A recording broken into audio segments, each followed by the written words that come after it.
D or B? It's a D. Hopefully it's D. Has to be D because of inventory. Can you store your electricity? Nope. This inventory is purely electric supplies. Yeah. Telephone poles. Yeah, for cables, little bit of cables. Because difference between B and D is B has a huge what? Which means it has to be Walmart. I would say John Deere because it's manufactured. They have a lot of equipment. But no, Walmart's a B They have has almost receivables. no receivables in Because it's relation. cash business. this. Walmart's and Walmart has John There you go, there Deere you go, that's will what sell they- its, That's what I use. John Deere Those sells are the its two stuff things I said. to its dealers. So they don't have the inventory Actually, I they say have. Difference high is P&A this. because they got Difference is warehouses, this. big stores. Inventory differences, right? If you go to Walmart, inventory after inventory, right? But John Deere, just Sean mentioned, they are selling this to the dealer, and dealer has a long-term financing. This is a financing receivable. The current receivable is financing receivable. And how come Walmart has such a high PPE, product traffic equipment? Stores in city area, town, expensive area. So, and what else? What else is there Wouldn't be able for to do a that before, yeah. John Deere? And this receivable, financing receivable, and they have relatively high long-term liability because against heavy equipment, they borrow a lot of money on a long-term basis.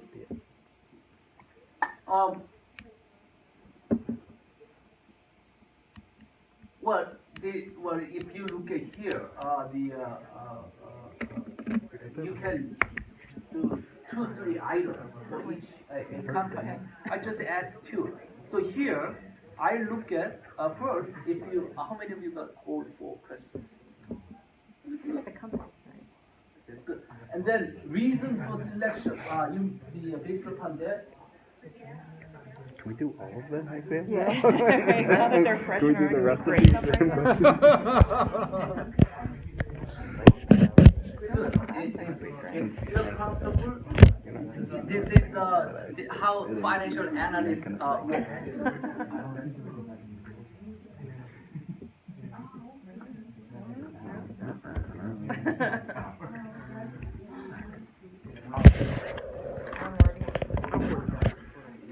Downward So did you and do a buried. reflection? I did. Collective reflection? I don't know. I did it.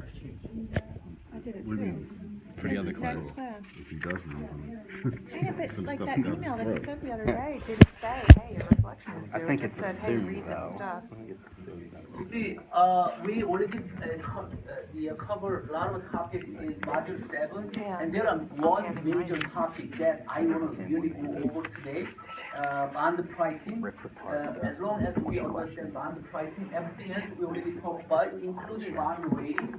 So we know You work more how than 40 we hours. classify current, non-current. So this will be a current, which is due within a month because either operating cycle or 1 year, whichever is longer. So Verizon, for they are using within 1 year as the current point because they are service company. Service company does not manufacture a merchandise inventory, so we'll use 1 year to distinguish a current liability from a long-term liability. We trade payable trade arising from main line of a business, therefore no interesting. But although the price includes a interest component, we don't charge interest for accounts payable.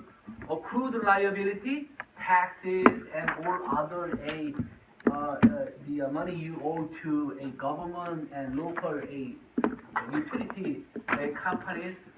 On the revenue, we already talked about on the revenue for a tech giant. In other words, Cisco, Dell, all this company for promising of future delivery of service and merchandise, they collect money first and this will create a deferred on the revenue, deferred revenue, on the revenue, and you are allocating this over the contract period.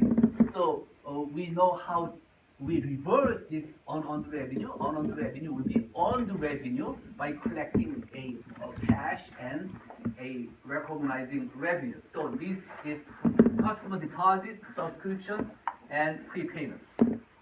Short-term interest-bearing loan, we know it note similar to bond pricing. Sometimes this note, short-term bearing note, they already include interest component, or sometimes they give out after they deduct the interest. So depending upon what kind of loan you have, accounting will be slightly different because in this case, a interest will be accrued over time, but when you have the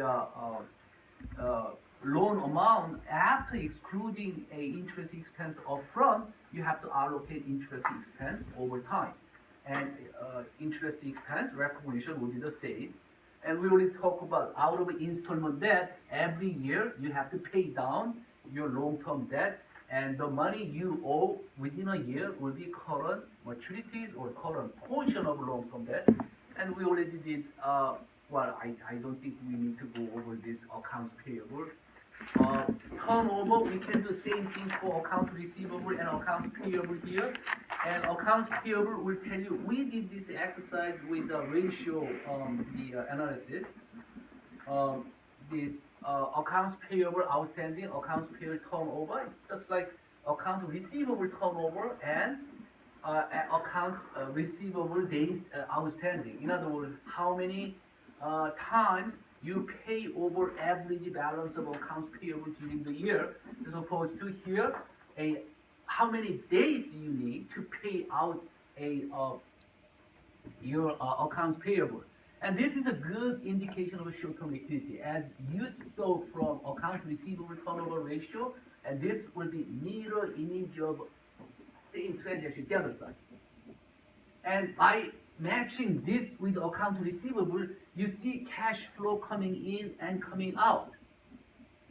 And this will closely follow account receivable turnover and account receivable collection, because unless you collect cash, you're not going to be able to pay them. So if there is a discrepancy, yeah, you will find out some problems along the way, because unless you are intentionally intervene, accounting journal entry there has to be consistent, show consistent direction.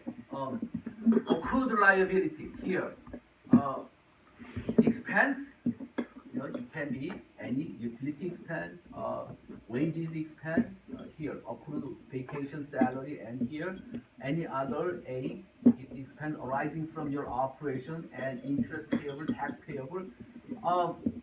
Guess how much? Your Verizon in this case is 16 billion, but as we saw from the other day, Verizon total long-term debt is over 100 million 2014. So this will be also will be a really high amount compared, because it goes at the same rate. Excuse me, thank you. Wages payable, wages expense, financial statement impact will be fine.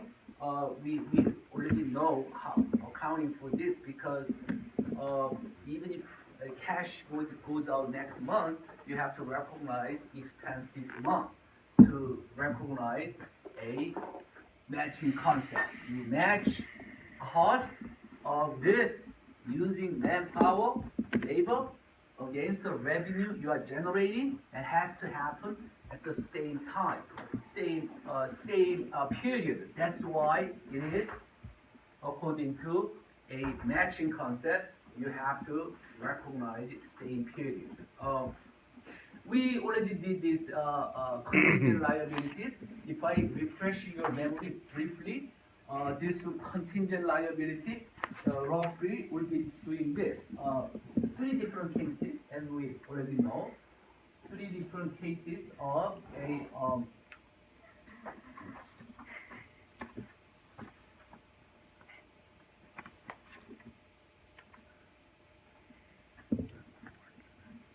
we already talked about this. This is a loss contingency and gain contingency, and this is the probable case, right? Probable, and you can estimate, estimatable, and this is a possible, and this is a remote possibility. So in this case, probability is greater than 80%. Probability is about 50% possible, and this is less than 20% in this case. So for loss, probable, and estimable case, we make adjusting journal entries. Adjusting journal entry means financial statement, or financial statement. In other words, loss did not happen, but if you can estimate and probability is a probable over 80%, you have to make an adjusting journal entry even if that event did not happen. So that will go to income statement and reduce a current period earnings per share. But for here, footnote, same case for gain, footnote disclosure, all allowed. If you want, you can disclose this. You can disclose this. If you want, you can disclose this. The event, footnote disclosure, gain contingency, even if this is the case. In other words, okay, my legal counsel said I will win this a patent infringement suit, and I will get $1 billion from Intel. $1 billion is estimable, and chance is more than 80%, but still you can make journal entry. You just show, if you want, footnote disclosure. Now footnote disclosure, a recommended. If loss case, half and half, loss case. But this one not allowed, discouraged, and this one, and you don't have to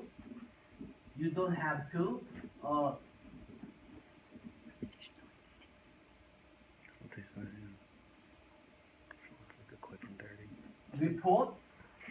In other words, this is a conservatism at work. In other words, for same probability, loss treatment is different from gain treatment. Other than this one, we don't care about this event. Here it's a different. Why? Because of conservatism. And probable and estimatable. Probable more than 80%. Estimatable $1 billion. Then for gain loss contingency, debit. Legal expense, credit, contingent liability. For gain contingency, no journal entry. If you want, the independent CPA will agree with the idea of disclosing this case at your footnote. Well, gain and loss has a different treatment.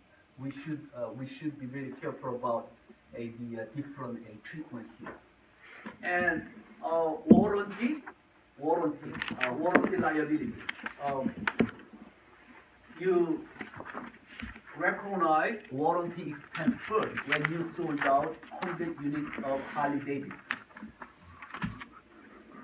Warranty service will happen year after that, depending upon warranty period, which is typically a few years. So at the time of Harley Davidson sale, you have to recognize warranty expense. Income statement will observe expense, but when you will get tax benefit when you actually service that defect a Harley Davidson year after that. So that will create what? Deferred tax asset. Yes, deferred tax asset. Because you charge to your income statement first, and only tax benefit when you provide warranty service, which is next year or year after that. So it is again matching. According to matching concept, we have to do this way of accounting. Now Harley Davidson warranty liability, it is total warranty issued during the period, warranty expense, the contingent liability, service settlement made during the service.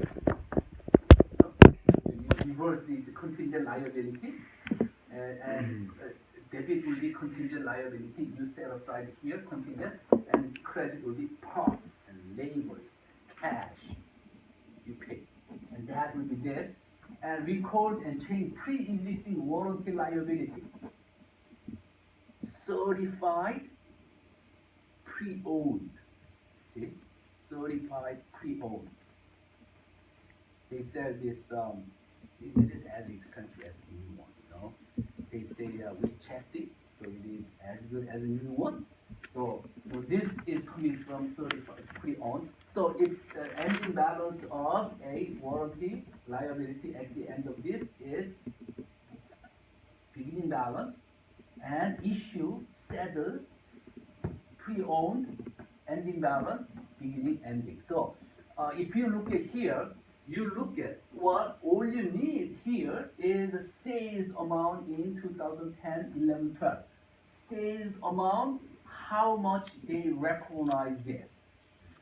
They coming out of recession here, 2007, 8, not many people can afford Harley Davidson. No? That's not the priority. But that they are coming out of this recession, and the reason why they are recognizing more and more contingent liability here, a warranty liability, is because sales is picking up. For men over 40, someone says that's the number one sign of a midlife crisis. Buying a Harley Davidson. Michael. Or a sports car. Or a Rick Okay. Yeah. I don't know. I was not brave enough to mention Harley Davidson in my household. I Professor, the term is hog. Huh? Hog. Harley Davidsons are called hogs, right? You don't know. That's slang for Harley Davidson. Any American-made bike. Any American bike? Okay. I go with chocolate.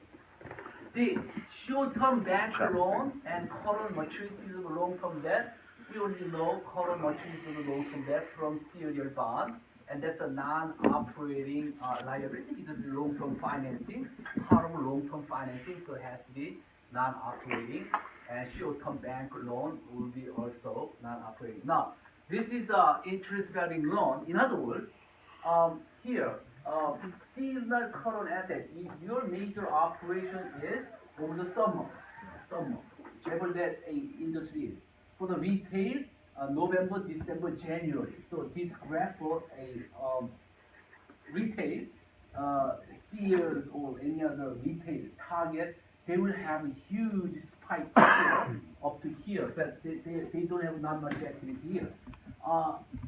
This is a seasonal deal. In other words, do you have to maintain this much of current asset all the time because one of the 12 month peak asset? No, you don't do that. You maintain your expected level of current asset working capital depending upon your seasonal need.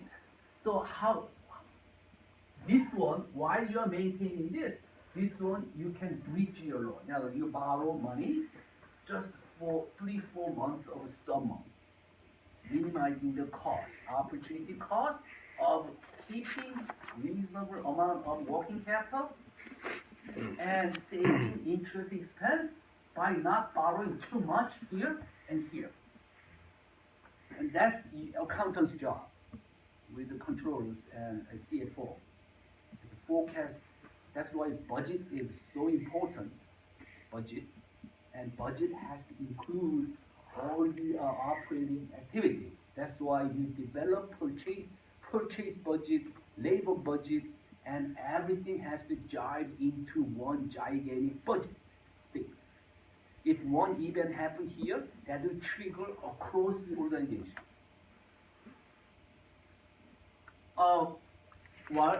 accounting for notes payable, we PIT,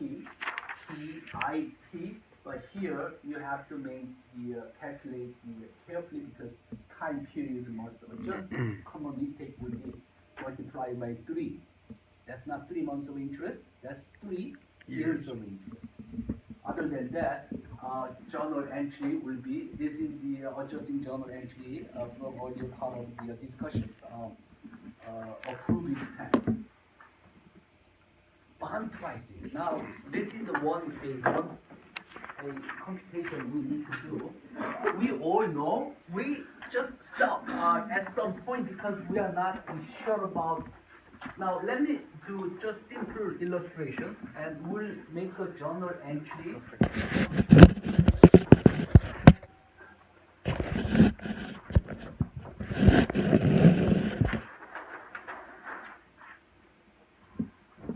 Now, let's assume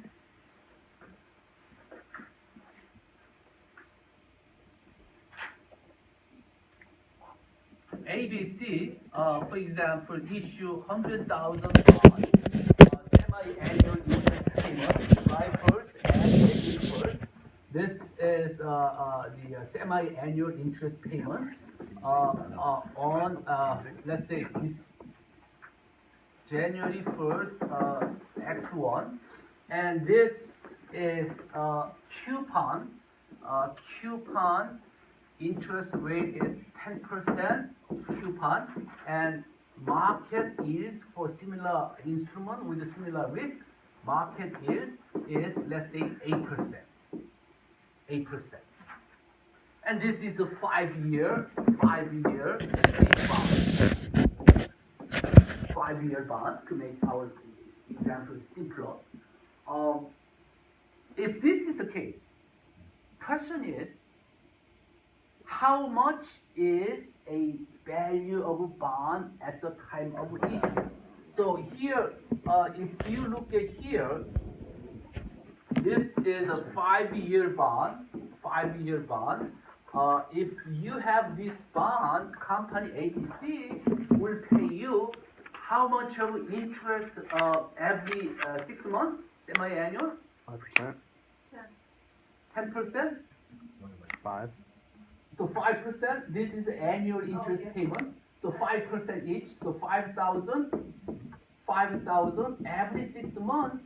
This company will, ABC will pay you 5,000 10 times plus 100,000 coupon, that coupon, the face value at the time of maturity. So you have 2 income streams coming in. As of today, present value of a bond will be 100,000 multiplied present value income factor 10 period discounting by, what's the discount rate? 8. Market rate? So 10 period, so that is 4%, right? 10 period. And here, a 5,000 multiplied by present value income factor ordinary annuity, 10 period 4%. Now, without computing this, would that be greater than 100,000 or lower than 100,000? Greater. Greater because you are paying 2% higher than what market pays. Therefore, you should be able to charge premium. So this 100,000, this will be more than $100,000. Now, anyone has a present value table or a calculator to Refresh it. Try this. see I'm gonna give it a shot. if you It's know been a how while. to use scientific calculator. Yeah. Let's see. There you go. The 100,000 multiplied by 100K is the 10, present It's gonna value. be 166, 903. what? So how much? 166. It's gonna be the future value of bond. Present value, not future value. Present value. In other words, we are looking for value as of today. 4%?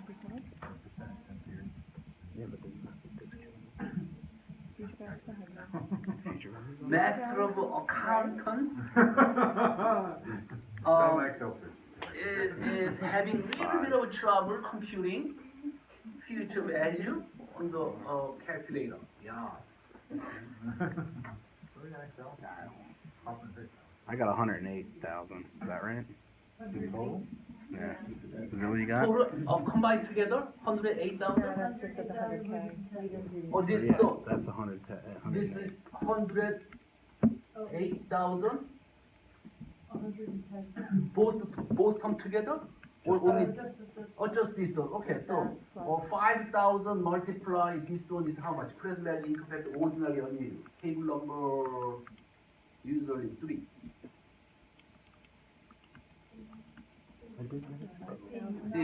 See, I think go to Google, present value table will give you much faster. I just want to need one number.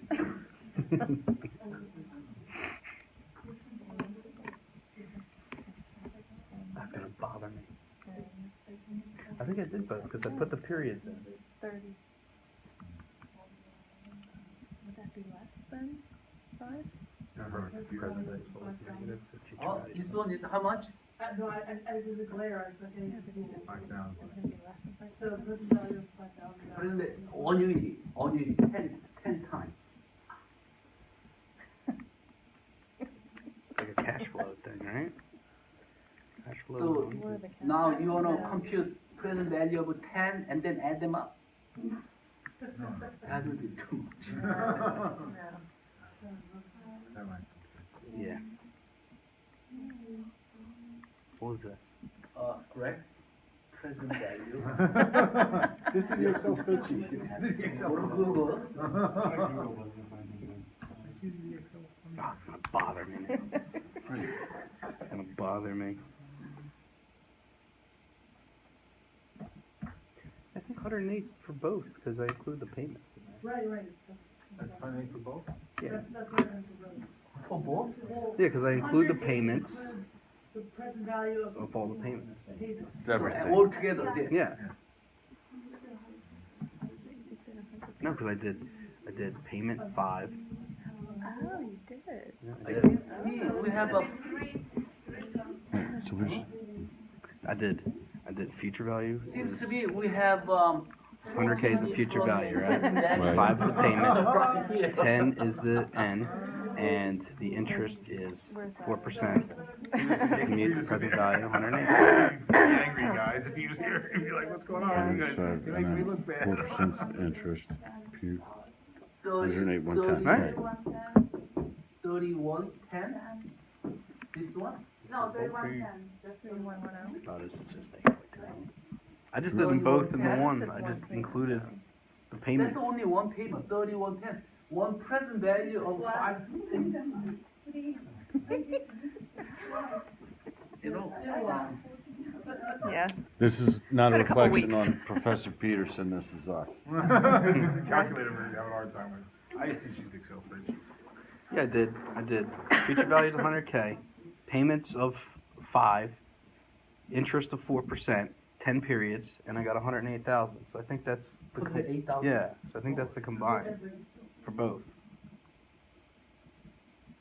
That's the, that's the Right. present value So that's the premium. of a Premium is $100,000 bond 110. Right? at a market rate of, Getting those payments. Getting more interest. right. Correct. You don't find out a factor. Oh. Ordinary table, ordinary annuity table, period 4%. Not gonna bother me at all. Yeah, I'll that, there get you a sleep go. over. Get the Excel spreadsheet. Let's just do that. The function, yeah. I think this discussion will remain here. Okay? Thank you. I do not Thank tell you. Professor Peterson. He'll be very upset. Yeah. I'll find the tables. We have them for the other class.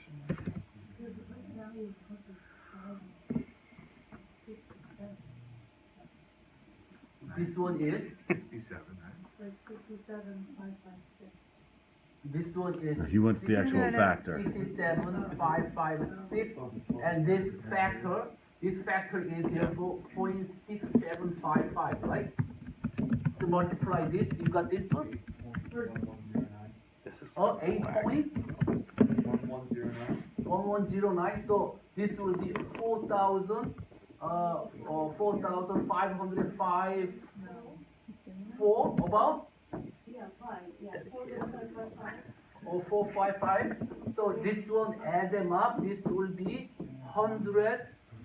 If you add this up, 67 plus 45. 45 is just 10. 5 so that will be how much if you add these two up. 100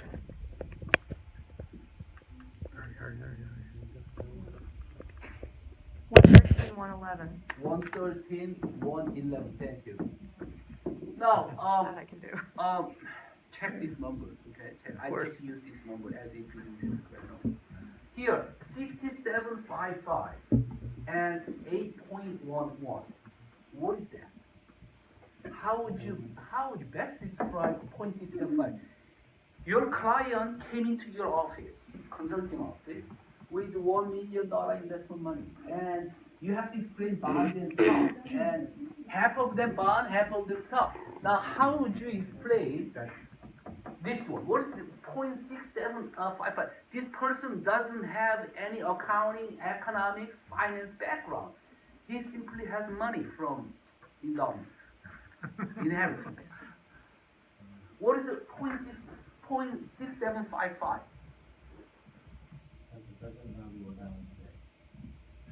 Present value of $1 today. What explain with this word? Present value of what? This is a 0.6755. What is the present value of what? Very simple. I'll give you $67,000 today, or you can get $100,000. You think the client will understand that? Well, in other words, I'm trying to put it very, very basic. Your value of $100,000 in 10 years is worth $67,000. Exactly. In other words, I'll give it to you today. if Hamburger today, or hamburger. if someone promised $1 5 years from today, discounting every 6 months, the value of that promise today is 67 cents. So what is the 8.1109? If someone promised you to pay $1 at the end of every 6 months 10 times for the next 5 years, that $1 present value as of today is $8.11. Instead of $1, you have $100,000. Instead of $1 here, you have $5,000. Add them up, and this will be your present value of bond. Therefore, debit will be cash 113, 111, credit a bond payable 100,000 and premium on bond payable of how much?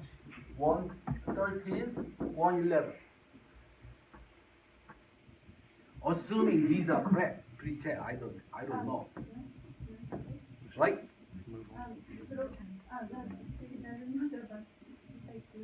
That is 40555. So 40555 40. And this therefore 108. Yeah, there you go. Oh, well, that's That's it. another. Okay. Funny. I love that. 8 1 1 1 108 1 There we go. How about that?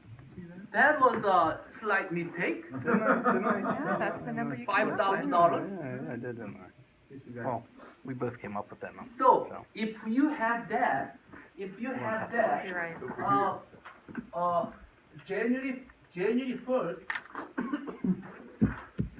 January 1st, X1, you have 101. So July 1st, X1, cash, how much of cash interest you need to pay? ABC $5,000. What is the interest expense? Interest expense 6 months. How you compute interest expense? Coupon times the stated rate. Okay, coupon interest expense. Therefore, 108,111. That's how much you borrow money from investors, multiply 5%. market value, Market rate. market rate Market or rate. the Market rate? coupon rate. That was good. The payment is the coupon times the stated rate. The expense. This is a coupon. This is a coupon. 10%, 6 months half. Okay, see, So this will be 8% multiply 6 months out of 12 months. So 4%. This will be 4,030 to 8%. Half of this, 4%. So how much? 4,000. 43.24. 43.24. So premium amortization will be difference between this one, this 676. 6. So what is the carrying value of the bond after 6 months? You subtract 676 here. So 107,435. 435. So in other words, journal entry for this period, July 1st, debit, interest expense, premium amortization debit, credit, cash, right? So after 10 period, you have to pay 10 times of 5,000. After this 10 period, you will total the amortized premium will be 8,101. So this will be total interest expense will be difference between this and this 41,890 89 something like that, right? So this will be total interest expense for a 5-year period, total cash payment. This is a premium amortization. At maturity, carrying value of the bond has to be 100,000, right? You keep reducing amortization, and at the end, well, see, it's obvious, and we already know this. It's not easy to reproduce all these numbers. So why don't you try this one? Exchange it here 8% and 10%. Market 10%, 8%. You have discount, and everything will be reversed, right? Please do that, because we just take it granted after so many years of accounting. Oh, we know about accounting. No, when it comes to computing. So 92. that is market rate, effective interest rate. That is we already, and this is the effective interest amortization method, which is GAAP. Can we use straight line amortization? Only if, GAAP says, only if there is not much difference between effective interest method and straight line amortization method. But always material, almost all the time it's a material amount, because bond amount is a huge a dollar amount. So it's safe to say effective interest method here, right here, is the GAAP. Now we already know this. This one, my computation, coupon is same as this, par. So in other words, if you input here 5%, 5%, what do you get? What is the present value of the bond? If you, instead of 4%, if you look at 5%. Enter values 100,000. Payments 5,000. Or payments 4,000. You got a coupon $100,000, right? Hold on. If you include here 5%, without computing this present value annuity, you will get $100,000 right That's here. what happened. Yeah. Because that's how bond is structured. Bam. Cool. Welcome. If you plug in 5, then you will get 100,000 exactly. And this is it. 10 million exactly. If you input a coupon value. By the way, you can calculate this with the excess predictive function. All you have to do is plug in these numbers, and the present value will be pop out here. equal PB rate, percent, 3%, NPER, number of periods, 20 periods, semi-annual, payment, and if you type this, and then this is the total present value, the future value is about 10 years from today is so if you do this, then Excel will produce the present value of bond 10 million right away. So that's the Excel function, but we need to know how Excel produce these numbers, and that is coming from that computation. Here, present value, once again, PB, open bracket, rate, number of periods, NPER, PMT, future value type. So if you do this, type will be 0 because this is a standard calculation of present value. So that will be discount value. So this will be discount. Because market is paying more than coupon, in order to sell your bond, you have to discount your bond. Otherwise, nobody would be interested in your bond. It's like a commodity. If market pays better, you have to discount. That's why you are charging only, instead of 10 million, 8.6 million. In this case, our case, premium, you pay more than market, so you are able to charge 1.6 million premium because you are paying more than what market pays. Once again, present value will come out. You don't have to go through there if you know how to use a Excel extended function. Formula, Excel formula is right here. So we already know this from financial management. And here, financial management says your premium discount at par. A $500 million bond. See? This is the bond, and it says underwriting discount is less than 1%. So the price to the public is 99%, 5 to 5. In other words, for $100 face value, you pay $99.52 because they are selling at discount. And we know if this is the case, slight discount. So we know when they sell this at discount, we know you paying slight less than market average yield. So that's why you pay, you are charging less than 100%. So at the time of issue, we know market interest rate is slightly higher than your coupon rate. And these are underwriters. Merrill Lynch, JP Morgan, Morgan Stanley, and all this here, they are. In other words, this is how much? $500 million. So they are teaming up to underwrite. In other words, they are guaranteeing selling of $500 million bond for Union Pacific Corporation. And this is the fee here, underwriting discount. This is the fee they charge. Out of 500 million, multiply 3.25 million. This is the fee for guarantee.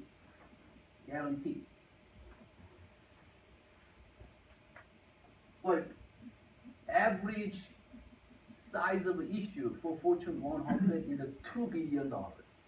So 4 times as much. So usually $10 to $20 million fee for guarantee bond sale.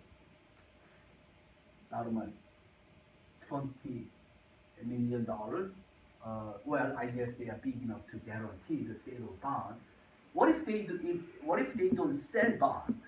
They are guaranteed. They are underwriting it, meaning they are guaranteeing sale of this bond.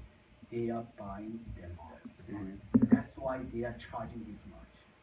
Guarantee means if they don't sell to the public, they are buying themselves. The guarantee they're gonna buy it at 99.5, right? So if they can't sell it, they're gonna buy it at 99. Yeah, they have to buy. They have to buy the bullet. In other words, if they don't sell it to the public, price to the public, then everything left over will go to this guy. That's just a curious question. Right? Not that I have the money to buy a bond, but if somebody wants to buy a bond, they can't buy it for Union Pacific. They gotta buy it through the underwriter. Oh, yeah, well, here, yes, underwriter will designate typically commercial bank. Because you always hear on the radio, like in New York State sells a bond or whoever, you can't buy it from them directly, you gotta buy it No, from. no, usually they designate commercial bank. In commercial bank, like counter, you can buy this from them. And what they do is usually this is nobody, not many individuals have $500 million. So what they do,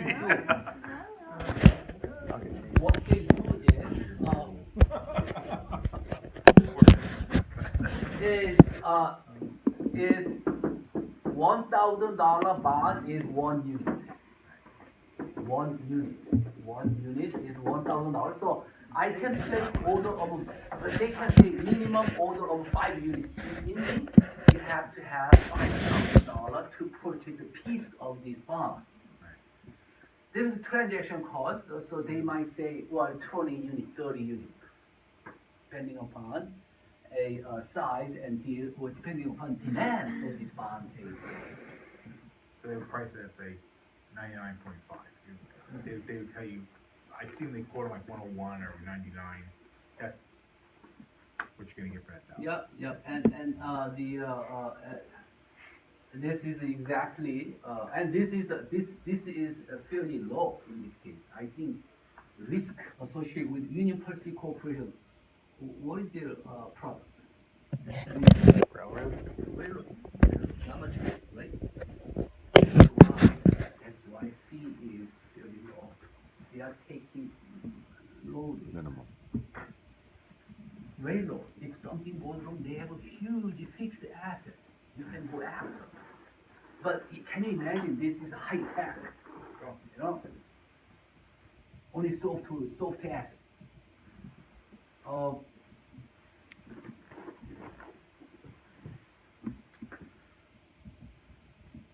Well, we know that. And what is this? How you call this account? This one, 8,111, the premium. Is a for accumulated depreciation. It's a contra asset account. Sales discount, contra revenue account. What is this premium or discount? This is opposite side of bond payable, right? Contra liability. What's the name for that account? It's Actual a account. valuation account, correct? Valuation. If you add them up, there's a valuation. Specific name for the valuation account. Actual account. It always has to go together with bond payable. If this is a bond payable phase, then here premium plus premium. So this will be original notional product amount, and this will be adjunct account. What's the adjunct? Adjunct faculty. They are not standing faculty. They come and teach, and they go. They don't have any affiliations. So this adjunct means they are adding to the valuation, main valuation account by from opposite side to let you know correct valuation of that a bond payable. What we already know, bond payable, this one is what? Here. And liability. And what you see on the balance sheet is this amount, not this amount.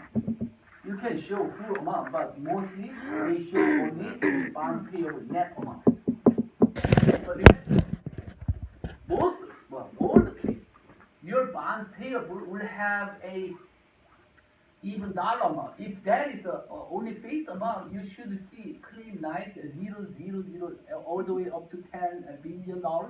No, because there is a discount. So when you net discount or premium out, you will see all these numbers. That's why bonds payable always have, this net amount, not the face amount. This will be what you owe. This is what you owe. This is not. This is what you owe. Net. Just like account receivable. Sold at premium also. This one. This is what you owe. You collect cash, $11,635,000. So this is what you owe. At maturity, yes, you owe 10 million, but until you arrive maturity, you have to pay total 11 by charging to your the amortization or premium to income statement.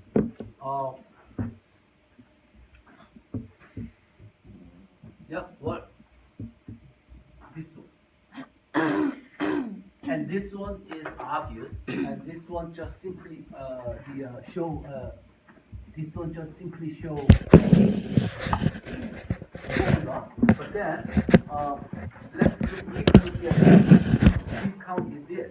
For example, debit is when you sold, debit is cash 100, discount on bond, and this, let's assume this is the case, bond payable is 1,000.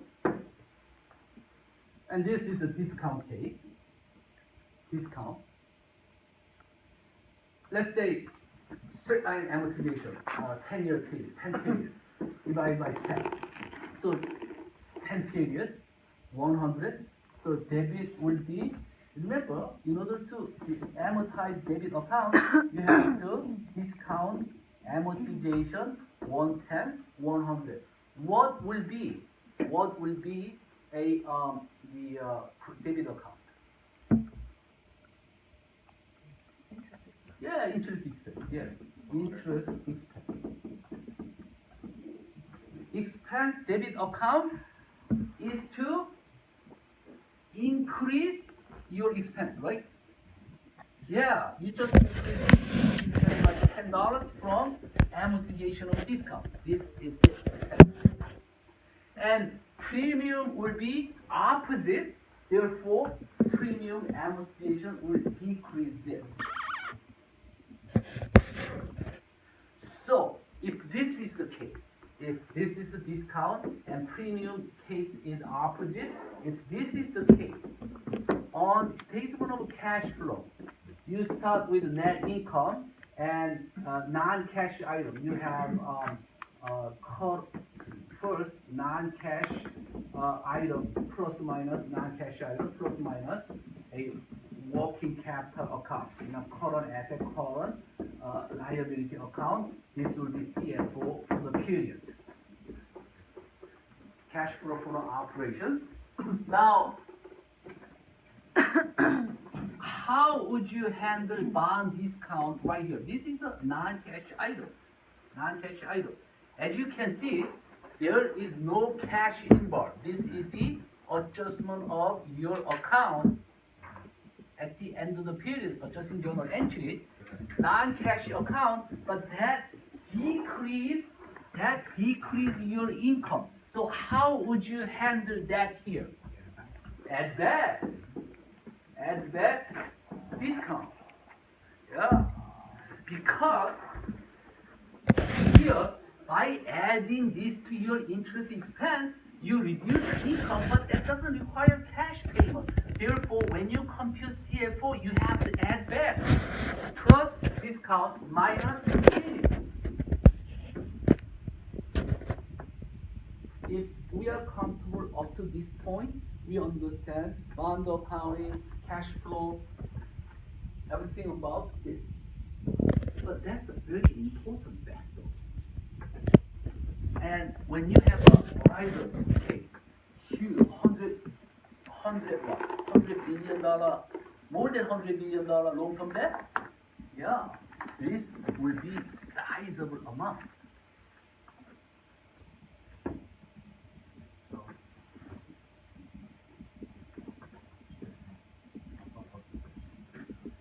No, I'm just saying, if you take the cash flow from operation and you compare it to interest expense, you want to see how many times they can cover it, right? You gotta take into account the amortization of premium and stuff.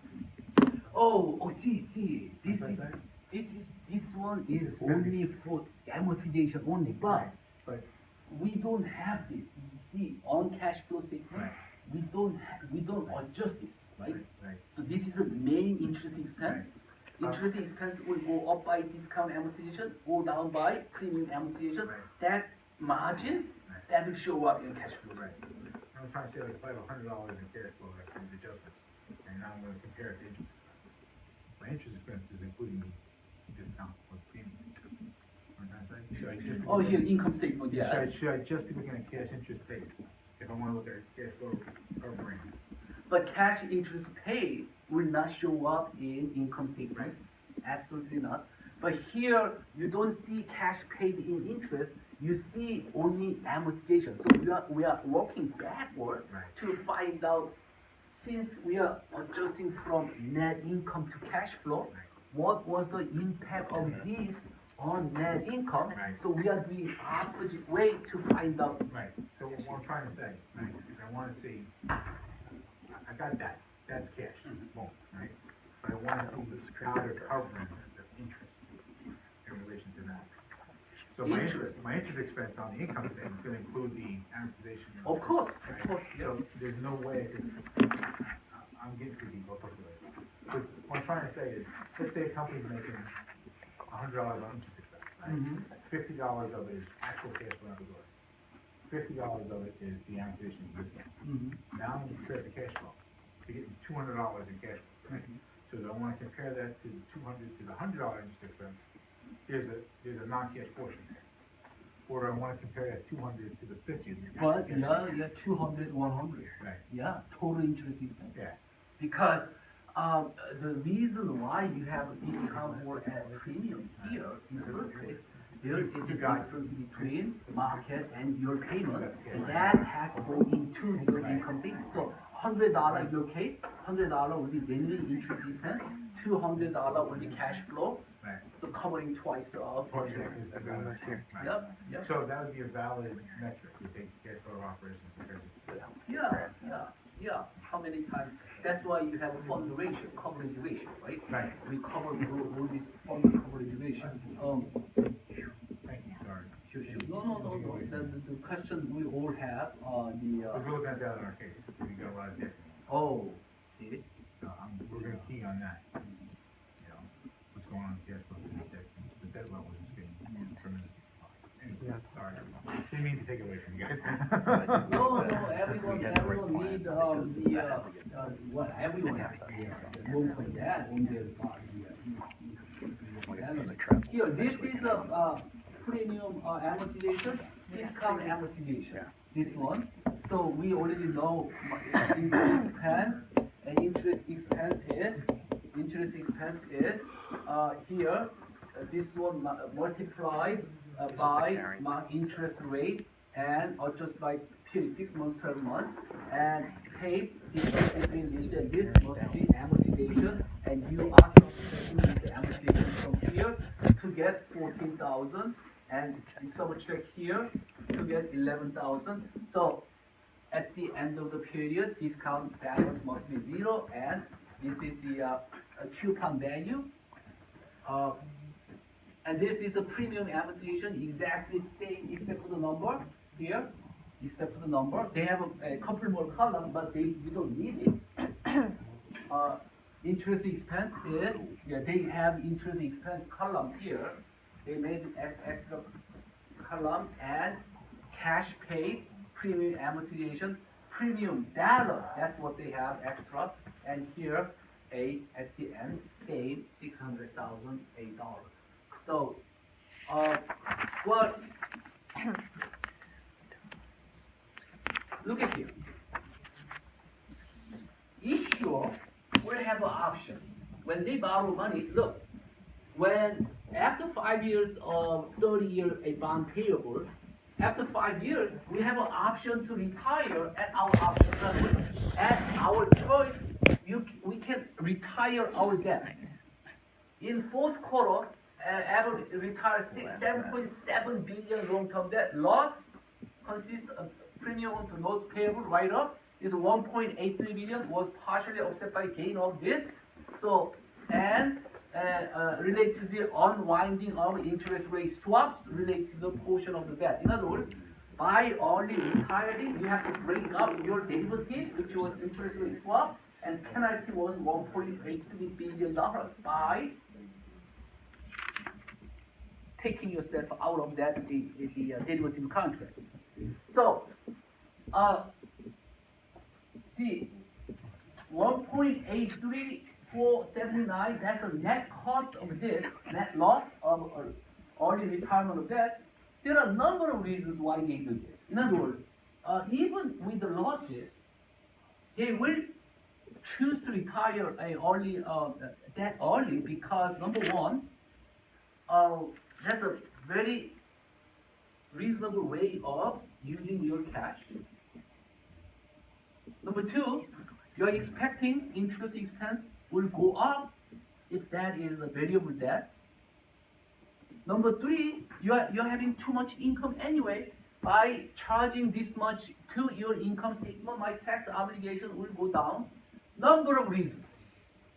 You have to examine the reason why your company is choosing a early retirement of debt. So, once again, we have to understand a timing, why they do this now. How much? What kind of context? So all these three components will jive into one direction. In other words, we understand why they are doing this. Horizon long-term debt, well, here 47 billion. Now with the other day we checked, right? A few weeks ago, 2014, 47 is what now? 100? Yeah, 102 or 103 billion dollars now. At the end of the last year. So December 31st.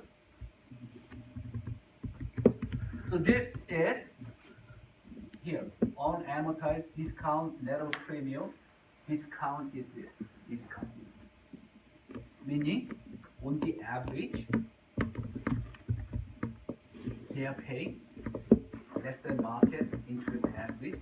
So the interest yield, market yield, so they have this balance of a discount on the average. Yeah, well, I'm sure if this is the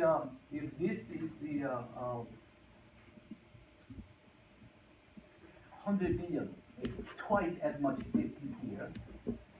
The money you need within a year will be about $7-8 billion. Can you imagine? You need cash just to pay down this year portion of long-term debt, $7-8 billion. Yeah, this is more than $100 billion. I'm sure current maturity is also twice as much.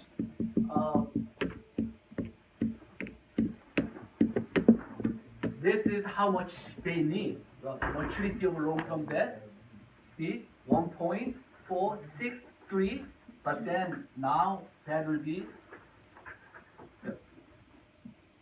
maturity of long-term debt, but that's when you have $51 billion. But as of this, at the end of the 14, you have $100 billion. So this has to be revised, and you will see huge a spike in that you have to pay within a year. Not much better for Comcast. Comcast also has a $37 billion. I'm sure they are adding here. And weighted average interest rate, fairly low, but still they pay 8% and 14, really low. Well, we did this. We already saw this graph, credit rating, the difference between BBB or BAA, AAA or AAA credit bills, and there is a difference, but it never overlaps. One graph will not be overlapped with the other graph because that is how they define. In other words, you can have credit bill higher than AAA because this is a risk-free credit. And triple B will pay higher interest rate than a AAA all the time. So we will be bond what at the end of the module 3 or 4. I guess module 4. We already know what risk will determine your a bond price rating, and you incorporate business with financial risk. And this is a guess. We don't know what kind of financial risk they are using.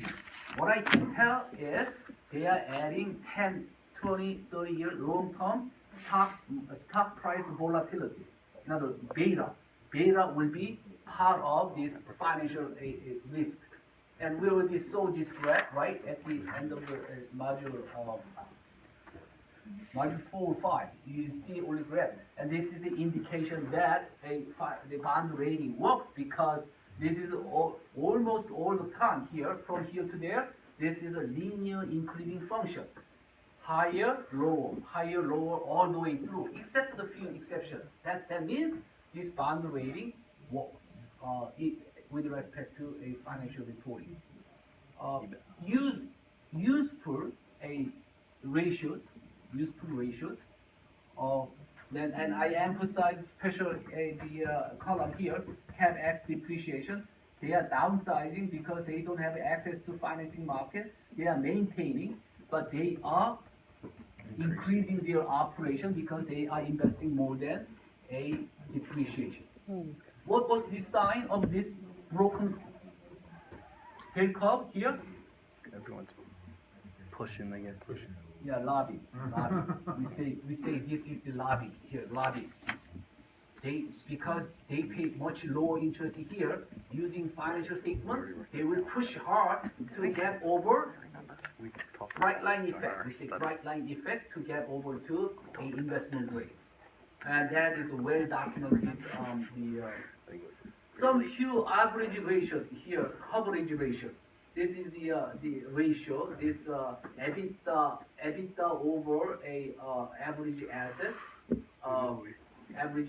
and that is a aggregate AAA firm. They have more than 20%, and here CCC firm less than 3%, and median.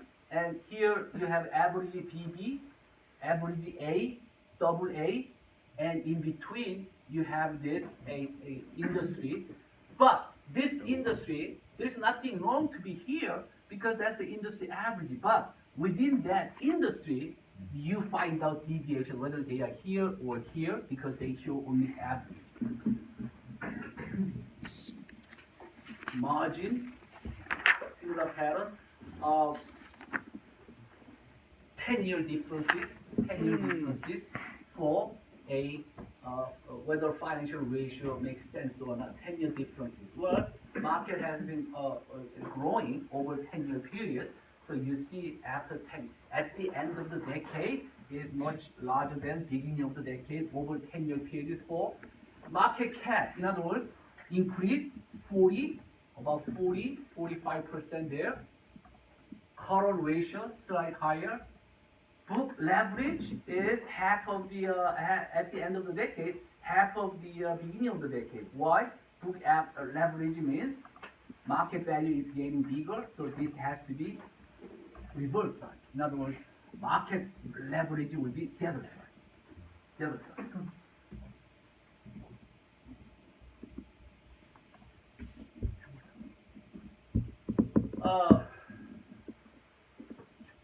Slight differences between the US GAAP and IFRS. The most important thing is a IFRS use expected value, expected amount. US GAAP use most likely outcome. Why? In this country, accounting dispute will be decided by US court. So judge without having any accounting knowledge will make a final decision on a accounting dispute. That's why in US GAAP we use what? Most likely outcome, as opposed to here IFRS use expected amount, the statistical amount, probability amount. So that would be a major difference. They are way ahead. Comparable debt is a debt component and equity component. That is convertible bond. A equity is assuming portion of that convert into stock. That will be a equity. Final homework collection on chapter module 7. Final collection. Next week we don't meet. November 14th we need full day. Now I handed out case, so we'll talk about this case. Do chapter 7. 701. Module 8, Module 9, so this, well, in order to accommodate Dr. conference schedule, I say, okay, I have full day, which is not, well, I don't mind teaching full day. Only problem is full day financial statement analysis may be too much. Nah. No. Okay, well, that's the way it is. I mean, in order to accommodate that, we have the obligation to go to conference. So, Clay likes it, Sean does module, not.